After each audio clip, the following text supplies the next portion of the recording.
Halo semua, kembali lagi di channel Bochnime. Sebelum kita mulai, klik tombol subscribe dan aktifkan notifikasinya supaya kalian tidak ketinggalan info dan teori terbaru mengenai One Piece. Sekarang lanjut ke pembahasan. Kali ini Mimin Bochnime melanjutkan scene selanjutnya. Scenes kembali memperlihatkan pertempuran di Pulau Hachinosu yang telah berjalan semakin kompleks dengan berbagai pertarungan yang terjadi. Salah satunya adalah duel sengit antara Ben Beckman melawan Kuzan di suatu area pulau tersebut. Sebagaimana kita bahas pada video sebelumnya, Kuzan memakai suatu teknik menakjubkan dengan menciptakan banyak burung berukuran besar dari kekuatan es yang dia miliki. Saat ini, sang admiral itu akan menggerakkan burung-burung es tersebut ke arah Ben Beckman sehingga tercipta serangan beruntun yang sangat kuat dan juga cepat. Ben Beckman pun membaca semua arah serangan itu dengan Kenbunshoku Haki tingkat tinggi. Kemudian, dia menembak beberapa burung es itu memakai peluru berlapis Bushoshoku Haki. Lalu, untuk burung-burung es tertentu yang tidak sempat dia tembak akan dihancurkan secara langsung memakai serangan Bushoshoku Haki. Jadi, walaupun jurus yang dipakai oleh Kuzan itu sangat luar biasa, tapi Ben Beckman mampu mengatasinya. Meski begitu, Ben Beckman juga mengalami beberapa luka akibat dampak besar yang ditimbulkan oleh teknik milik Kuzan tersebut. Kini giliran Ben Beckman yang melakukan persiapan untuk melancarkan suatu serangan balasan. Memang belum diketahui teknik apa yang akan dipakai oleh wakil kapten bajak laut Akagami itu. Tapi tentulah bukan teknik biasa. Jadi Kuzan sebaiknya bersiap-siap untuk menghadapi serangan yang akan Ben Beckman gunakan itu. Di area lain, ada Bogart yang sedang bertarung melawan Vasco Shot dan beberapa aliansi Kurohige. Bogart langsung menunjukkan aksi memukau di sana sehingga Vasco Shot dan kawan-kawan harus segera menghentikannya. Nah, tapi walaupun Vasco Shot dan kawan-kawan mencoba menghentikannya, sang tangan kanan Garp tersebut terlalu sulit untuk dihadapi. Dia mengalahkan semakin banyak aliansi Kurohige yang menemani Vasco Shot di sana. Tertinggal dia, Vasco Shot pun menggunakan beragam teknik dari kekuatan buah iblis yang dia miliki. Namun untuk sekarang masih belum ada satupun teknik yang efektif. Bogart bisa menghindar, menangkis, bahkan melancarkan serangan-serangan balasan sehingga Vasco Shot menjadi kerepotan. Level kekuatan dari orang yang sudah menemani Garp selama puluhan tahun itu memang tidak bisa diremehkan. Para musuh seperti Vasco Shot harus bertarung dengan sangat hati-hati karena Vasco Shot bisa kalah jika lengah atau salah langkah sedikit saja. Bogart rupanya adalah orang yang sangat mengerikan di mata para bajak laut. Sementara itu, di area lain pulau tersebut, Vice Admiral Doll telah tiba di lokasi tempat di mana Prince Grus dan Kujaku sedang berada saat ini. Seperti yang kita tahu, mereka berdua sedang membantu para marinir lain melawan Seraphim Mihawk alias S-Hawk yang kini telah berada di bawah kendali Katarina Devon. Di sana, Doll yang datang bertarung bersama dengan Prince Grus dan Kujaku. Tiga marinir itu saling bergantian memakai beragam teknik masing-masing untuk menghentikan Seraphim tersebut. Tapi S-Hawk masih tetap bertahan dan sangat solid untuk dikalahkan. Doll pun bilang dia punya sebuah rencana, tapi mereka harus mencari kesempatan untuk membicarakannya dulu walaupun dalam waktu singkat. Kemudian di area yang berbeda, Vice Admiral Momosagi dan Tokikake mendatangi Seraphim Jinbe alias S-Shark yang sedang mengamuk. Sejak awal, dua Vice Admiral itu memang menjadi lawan untuk Seraphim tersebut. Mereka sempat membuatnya terhempas, tapi dia belum kalah dan malah menyerang para marinir lain yang ada di sekitarnya. Jadi, Momosagi dan Tokikake pun kali ini benar-benar harus mengalahkannya. Mereka berdua langsung melancarkan serangan gabungan yang sangat kuat. Sepertinya Momosagi dan Tokikake sering berlatih bersama, sehingga memiliki serangan gabungan seperti itu. S-Shark mengalami cedera parah akibat serangan gabungan pertarungan tersebut. Tapi tampaknya debu ras lunaria yang dia miliki membuatnya masih belum kalah. Dia pun langsung memakai kekuatan buah iblis Swim no Mi untuk berenang di tanah dan mencari kesempatan menyerang balik. Untuk mengingatkan kembali, Seraphim Jinbe ini memang memiliki kekuatan buah iblis Swim no Mi karena suatu teknologi ciptaan Vegapunk yang bernama Green Blood. Green Blood adalah suatu teknologi yang bisa meniru buah iblis Paramecia. Vegapunk telah memberikan tiruan dari kekuatan buah iblis Swim no Mi milik Senor Pink, karena kemampuan itu cocok untuknya sebagai Seraphim Jinbe. Jika Jinbe asli sebagai manusia ikan ahli dalam berenang di lautan, maka Seraphim Jinbe ini bisa berenang di permukaan padat karena memiliki kekuatan tiruan dari buah iblis Swim no Mi milik Senor Pink. Beralih ke tengah kota di Pulau Hachinosu, kekuatan Griffon milik Shanks sedang beradu dengan kekuatan kegelapan Kurohige. Awalnya Griffon Shanks mampu untuk unggul, tapi Kurohige kemudian menggunakan kekuatan Gura no Mi untuk memberikan tekanan tambahan kepada Griffon milik Shanks, sehingga sekarang adu serangan itu menjadi seimbang lagi. Tadinya monster Griffon itu masih terhubung dengan pedang Shanks, namun tiba-tiba Shanks melepas monster Griffon itu dari pedangnya, sehingga dia bisa bergerak dengan bebas. Hal ini juga pernah dilakukan oleh Shanks di Pulau Elbaf yang lalu. Dia sempat melepas Cerberus dari pedangnya dan memerintahkan Cerberus itu, sementara itu Shanks terbang bersama dengan Griffon ke tempat lain. Nah, di sini Shanks juga melakukan hal yang sama. Dia memerintahkan Griffon untuk menghadapi dua kekuatan buah iblis Kurohige. Sementara itu, Shanks bergerak dengan cepat untuk mencari celah menyerang Kurohige secara langsung. Dalam waktu singkat, Shanks tiba-tiba muncul di depan Kurohige. Kurohige tentu sangat terkejut, tapi dia sempat melindungi area kepala dengan tangannya memakai Busoshoku Haki. Namun, Shanks kemudian mengubah arah serangannya.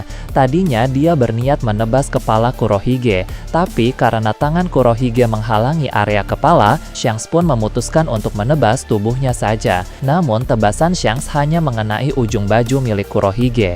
Tidak sampai situ, Kurohige melancarkan serangan balik. Dengan memusatkan kekuatan gura-gura pada tubuhnya, membuatnya merasakan kesakitan dan sekaligus menolak Shanks sejauh mungkin, sehingga Shanks terpental sedikit karena gelombang gempa gura-gura no Mi. Berpindah ke area lain di Pulau Hachinosu, ada Smoker yang masih terus melawan para bawahan dari bajak laut Kurohige. Mereka sangat terdesak ketika menghadapi teknik asap dari Smoker, sehingga banyak dari mereka yang mulai bertumbangan. Namun tiba-tiba salah satu aliansi kuat Kurohige muncul di tempat itu, sehingga dia pun akan menjadi musuh yang cukup merepotkan untuk Smoker. Orang ini menguasai Busoshoku Haki dengan sangat baik, jadi Smoker harus berhati-hati dalam penggunaan buah iblisnya. Sampai sejauh ini Smoker bisa unggul karena yang dia lawan adalah para bawahan yang tidak ahli dalam Busoshoku Haki, sehingga mereka tidak bisa mengatasi logia asap milik Smoker. Namun aliansi Kurohige yang baru datang ini terkena dengan keahlian Busoshoku Hakinya, sehingga dia pasti bisa mengatasi logia asap Smoker. Lalu di tempat lain lagi, ada pula kru Akagami bernama Building Snake yang bertarung melawan Sanjuan Wolf. Awalnya, mereka sudah sempat bertarung di area tepian pulau dan Building Snake berhasil menang. Kemudian, Dokyu datang memberi ramuan pemulihan instan kepada Sanjuan Wolf sehingga dia bangkit kembali dan bertarung lagi melawan Building Snake di area kota yang ada di sana. Obat dari Dokyu itu memang bisa memulihkan Sanjuan Wolf dan juga membuatnya menjadi lebih kuat.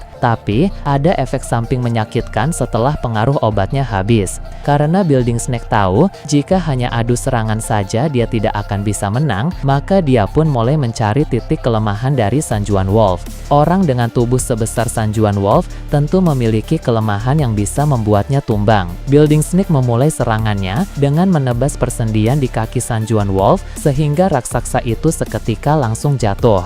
Kemudian, setelah Sanjuan Wolf jatuh, Building Snake menebas di bagian dahi Sanjuan Wolf karena di sana ada semacam bekas luka. Sepertinya, itu adalah bekas luka dari pukulan Garp tempo hari. Karena Garp memang pernah memukul dengan telak bagian dahi Sanjuan Wolf. Area dahi yang sudah terluka itu memang sedang dalam keadaan lemah. Sehingga, ketika Building Snake menebasnya, Sanjuan Wolf seketika langsung tumbang. Sebenarnya, saat tumbang itu, Sanjuan Wolf masih sadarkan diri. Tapi, tiba-tiba muncul efek samping dari ramuan Dokyo tadi yang membuat Sanjuan Wolf merasakan sakit yang luar biasa sehingga dia pun seketika langsung tumbang dan juga pingsan.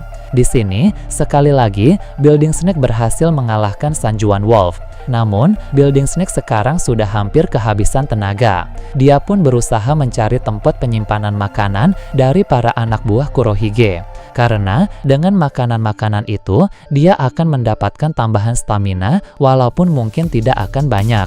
Nah, tapi di tengah-tengah perjalanan, beberapa aliansi Kurohige mulai menyerang Building Snake. Sehingga, Building Snake pun memakai sisa tenaga yang dia miliki untuk mengalahkan mereka semua.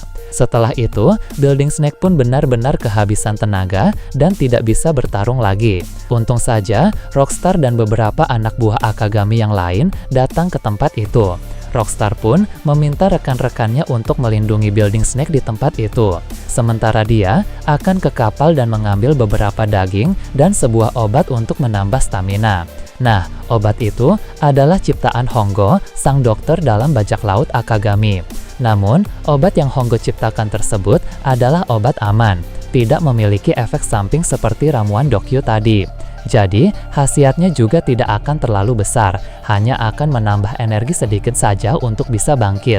Tapi yang paling penting, obat itu tidak memiliki efek samping yang berbahaya untuk orang yang meminumnya. Tentu, metode pembuatan obat Hongo dan Dokyo sangat jauh berbeda. Hongo sangat memikirkan dampak setelah efek obat itu habis, sedangkan Dokyo tidak memikirkan itu sama sekali. Meski obat dari Hongo memang tidak memiliki khasiat yang terlalu besar, tapi tentu itu akan cukup untuk membantu Building Snake bangkit. Jadi, Rockstar pun harus segera bergegas pergi mengambil obat itu. Beralih ke Pulau Karibari, pertempuran panas di sana pun masih terus berlanjut. Sebagaimana kita bahas pada video sebelumnya, Fujitora telah melancarkan serangan yang luar biasa kepada Mihawk. Tapi sang pendekar pedang terkuat itu mampu mengatasinya. Namun, ada dampak yang sangat besar terhadap lingkungan sekitar ketika Mihawk menghancurkan serangan dari Fujitora tadi. Dampak itu pun membuat banyak pertarungan di sana menjadi sangat terganggu. Salah satunya adalah pertarungan Crocodile dan anak buah terkuat Doflamingo melawan Ryogugyu. Mereka yang tadinya bertarung kini sudah terpisah-pisah. Ryogugyu pun langsung pergi ke tempat Fujitora. Dia meminta rekannya itu untuk mengumpulkan energi terlebih dahulu karena serangan yang Fujitora pakai tadi sangat menguras tenaga. Sementara Fujitora mengumpulkan energi, Ryogugyu akan mengambil alih duel melawan Mihawk. Di sini Ryogugyu akan sangat berhati-hati karena Mihawk sedang berada di dalam mode iblis tahap kedua. Mode iblis membuat kekuatan, kecepatan, dan reaksi dari Mihawk mengalami peningkatan yang sangat drastis karena dia mengoptimalkan penggunaan haki di tubuhnya sehingga Ryogugyu pun tidak boleh lengah. Saat itu, Mihawk harus bisa bertarung dengan cerdas dan juga hati-hati karena jika salah langkah, dia bisa langsung terbunuh oleh serangan Mihawk. Di area lain pulau tersebut, ada pertarungan antara Seraphim Doflamingo melawan suatu kelompok raksasa dari luar Elbaf yang tergabung dalam jaringan dunia bawah. Walaupun para raksasa itu cukup kuat, tapi sudah ada dua dari mereka yang berhasil dikalahkan oleh Seraphim tersebut. Kini Crocodile pun akan mendekat ke tempat itu untuk membantu para raksasa melawan Seraphim Doflamingo. Setelah dirasa jarak dengan Seraphim Doflamingo cukup, seketika Crocodile mengeluarkan teknik tanah hisapnya, seketika Seraphim Doflamingo mengalami kesulitan gerak. Beralih ke tempat lain yang jauh dari sana, markas Kaisar Dunia Bawah bernama Umid kembali disorot. Sebagaimana kita bahas pada video sebelumnya, di markas itu ada Lucci dan Burgess yang memantau perkembangan konflik antara pasukan revolusi melawan pemerintah dunia. Setelah Umid berbincang dengan Lucci dan Burgess, dia pun masuk ke dalam ruangannya. Umid lalu mengambil Denden Mushi dan akan menelepon Kaisar Dunia Bawah lain bernama Giberson. Umid bertanya, apa langkah Giberson dalam situasi yang kacau seperti sekarang ini? Dia pun menjawab, dia memutuskan untuk pergi membantu Cross Guild. Giberson sendiri memang bukan seorang petarung yang kuat, Tapi sebagai kaisar dunia bawah, dia punya banyak pasukan dan beberapa anggota dengan kemampuan yang tidak bisa diremehkan.